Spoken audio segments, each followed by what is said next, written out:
नमस्कार दोस्तों, आपके अपने चैनल हमारे संस्कार में आपका बहुत बहुत स्वागत है। आज हम आपके लिए लेकर आए हैं चैत्र नवरात्रि पर माँ दुर्गा के 9 स्वरूपों को किस किस चीज़ का भोग लगाया जाए कि जिससे आपकी पूजा सार्थक होकर उसका संपूर्ण फल मिले। लेकिन उससे पहले अगर आप चैनल पर नए हैं और अभी तक चैनल को सब्सक्राइब नहीं किया है तो आप सभी से करबद्ध निवेदन है, प्लीज़ हमारे चैनल को सब्सक्राइब करें, वीडियो को लाइक करें, ज़्यादा से ज़्यादा शेयर करें ताकि यह जानकारी और लोगों तक भी पहुंच सके, उन्हें भी इसका लाभ प्राप्त हो सके। बेल आइकन को दबाना ना भूलें ताकि हमारी आगे आने वाली हर वीडियो की जानकारी आपको नोटिफिकेशन के जरिए मिल जाया करे। आप सभी से अनुरोध है, आपको बहुत थोड़ा सा समय लगता है लेकिन आपका ये छोटा सा प्रयास हमारी बहुत मदद करता है। कमेंट्स बॉक्स में जय माता दी हर हर महादेव लिखना ना भूलें। माता रानी की कृपा आप पर और आपके सभी अपनों पर हमेशा बनी रहे, आपके घर में अन्न के भंडार भरे रहें। जैसा कि कहा जाता है कि पूजा पाठ अगर विधि विधान से किया जाए तो उसके से अक्षय पुण्य की प्राप्ति होती है, लेकिन उसके साथ साथ यह भी जरूरी है कि नवरात्रि में देवी माँ को कौन से भोग लगाए जाएं जिससे कि हर मुराद पूरी हो और हर संकट का निवारण हो। 9 दिनों में जिस तरह देवी के 9 रूपों की पूजा होती है, ठीक उसी प्रकार से 9 देवियों को अलग अलग दिन अलग अलग प्रसाद यानी के भोग अर्पित किया जाता है। हर देवी को प्रसन्न करने के लिए लगाए गए विशेष भोग से जहाँ सभी समस्याओं से मुक्ति मिलती है, वहीं घर में हमेशा सुख और संपदा भी प्राप्त होती है और समृद्धि का वास बना रहता है। तो चलिए अब हम आपको यह जानकारी देने जा रहे हैं कि 9 देवियों को पूजा के दौरान किन किन चीज़ों का भोग लगाया जाए ताकि पूजा करने के साथ साथ भोग लगाने का भी पुण्य प्राप्त हो सके और सभी समस्याओं का निवारण हो सके। सबसे पहले माँ शैलपुत्री को लेते हैं। शैलपुत्री को पसंद है गाय का घी। माँ शैलपुत्री को सफ़ेद और शुद्ध भोज्य पदार्थ पसंद है, इसीलिए पहले नवरात्र को माँ शैलपुत्री को प्रसन्न करने के लिए हमेशा सफ़ेद चीज़ों का भोग लगाया जाता है। अगर घर परिवार को निरोगी जीवन और स्वस्थ शरीर चाहिए तो माँ को गाय के शुद्ध घी से बनी हुई मिठाई या किसी भी सफ़ेद चीज़ का भोग लगाएं जिससे कि आपको अति पुण्य की प्राप्ति होगी। दूसरा नंबर है माँ ब्रह्मचारिणी का। ब्रह्मचारिणी माँ को पसंद है मिश्री जैसा मीठा। नवरात्र के दूसरे दिन यानी माँ ब्रह्मचारिणी की पूजा अर्चना के दिन उन्हें मिश्री, चीनी और पंचामृत का भोग लगाया जाता है।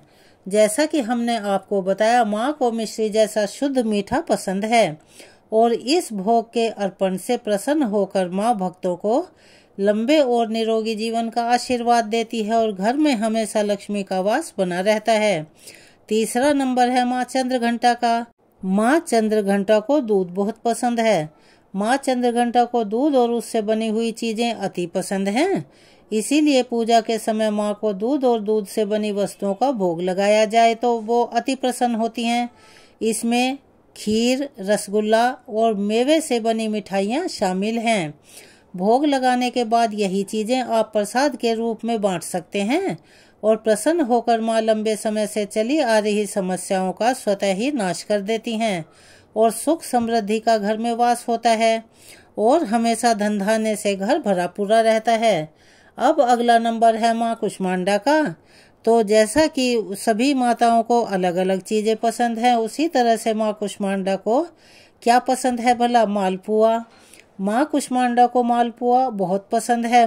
माँ कुष्मांडा को शुद्ध देसी घी में बने हुए मालपुए का अगर भोग लगाया जाए तो माता शीघ्र ही प्रसन्न होती हैं और आप पूजा के बाद इस प्रसाद को किसी ब्राह्मण को दान कर दें, खुद भी खाएं और घर वालों को भी खिलाएं। प्रसन्न होकर माँ घर और परिवारजनों की बुद्धि और निर्णय लेने की क्षमता का विकास करती है।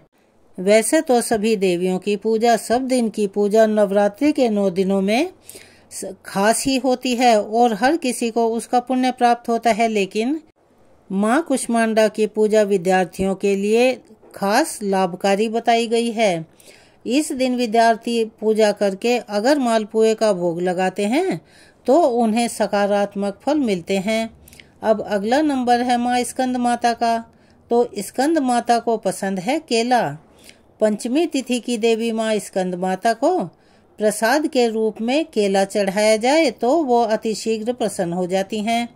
इसीलिए इस दिन पूजा करके उनके सामने केले रखें और केले का भोग लगाएं। चाहे तो दूसरे फल भी अर्पित कर सकते हैं। इसके बाद में प्रसाद को ब्राह्मण को दे देना चाहिए। माँ कुष्मांडा प्रसन्न होकर घर के जितने भी सदस्य हैं उनकी सेहत का और घर में धन धान्य की वृद्धि करती हैं और हमेशा घर में सुख शांति का वास रहता है। अब अगला नंबर है माँ कात्यायनी का। तो माँ कात्यायनी को पसंद है शहद। षष्ठी तिथि यानी 6वें दिन देवी माँ कात्यायनी को भोग में शहद लगाया जाए तो वे अतिशीघ्र प्रसन्न हो जाती हैं और अपना आशीर्वाद प्रदान करती हैं। इस दिन शुद्ध शहद का भोग लगाकर देवी का पूजन करें। खुद भी किसी न किसी रूप में शहद का सेवन अवश्य ही करें। माँ प्रसन्न होकर भक्तों को सुंदर रूप और निरोगी काया का वरदान देती हैं। अब अगला नंबर आता है माँ कालरात्रि का। माँ कालरात्रि को गुड़ अति प्रिय है। सप्तमी तिथि यानी के 7वें नवरात्रे में देवी माँ कालरात्रि की पूजा होती है और उन्हें भोग में गुड़ और नैवेद्य अर्पित किया जाता है। पूजा के बाद गुड़ को ब्राह्मण को दान कर दें और गुड़ के बने प्रसाद को बांट दें। इससे लंबे समय से चले आ रहे शोक मिट जाते हैं, यानी कि घर में अगर कोई चीज दुख का कारण बनी हुई है तो उसका निवारण हो जाता है और सभी खुशियां मिलती हैं। अब अगला नंबर है माँ महागौरी का। माँ महागौरी को भोग में नारियल अति प्रिय है। अष्टमी का दिन यानी के 8वें नवरात्रे में माँ महागौरी की पूजा की जाती है और इस दिन उनकी पूजा अर्चना विधि विधान से करनी चाहिए। इस दिन कई लोग कन्या पूजन भी करते हैं।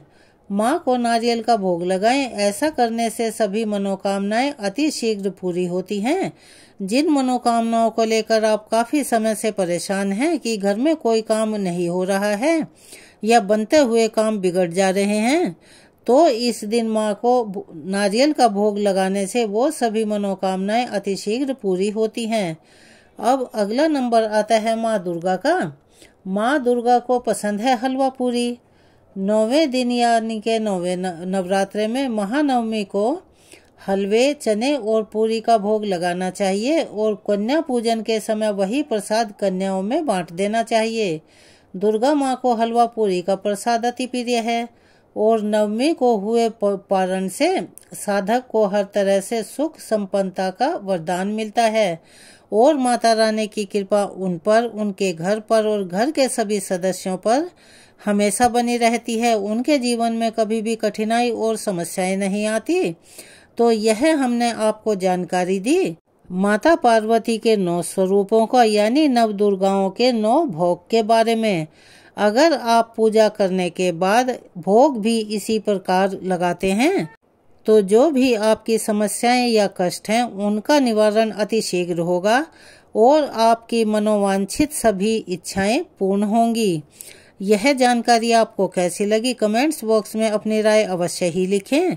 अगर आप चैनल पर नए हैं और अभी तक चैनल को सब्सक्राइब नहीं किया है तो आप सभी से निवेदन है प्लीज़ हमारे चैनल को सब्सक्राइब करें, वीडियो को लाइक करें, ज़्यादा से ज़्यादा शेयर करें ताकि ये जानकारी और लोगों को भी मिल सके, उन्हें भी इसका लाभ प्राप्त हो सके। बेल आइकन को दबाना ना भूलें ताकि हमारी आगे आने वाली हर वीडियो की जानकारी आपको नोटिफिकेशन के जरिए मिल जाया करे।